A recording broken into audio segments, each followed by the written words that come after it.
సాగర్ లో ఏదైతే నీళ్లు తాపుతున్నామని చెప్తున్నారో ఇదో ఇట్రా దగ్గరికి రా చూపి ఒకసారి.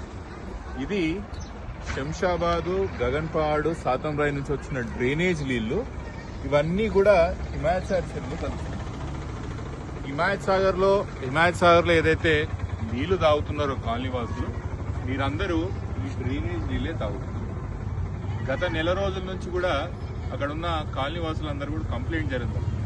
అసలు నీళ్ళే వస్తలేవు, మేము ట్యాంకర్లు కొడుతున్నాం, వచ్చిన నీళ్ళలో కూడా వాసన వస్తుందండి. ఎందుకంటే ఇదో ఈ డ్రైనేజ్ నీళ్లు కలుగుతుంది. ముఖ్యమంత్రి రేవంత్ రెడ్డి గారు మూసి ప్రక్షాళన చేస్తామని చెప్తారు, చెరువులను కాపాడుతామని చెప్తారు. రంగనాథ్ గారు, మీకు చెరువుల మీద ఉన్న బిల్డింగ్లు లేకపోతే చెరువులో ఉన్న మిగతా కట్టడాలే కనిపిస్తున్నాయి, కానీ ఇట్లాంటి వాగులు, ఇట్లాంటి డ్రైనేజ్ నీళ్లు కలుస్తున్నాయి ఎందుకు కనిపిస్తలేవు రంగనాథ్ గారు?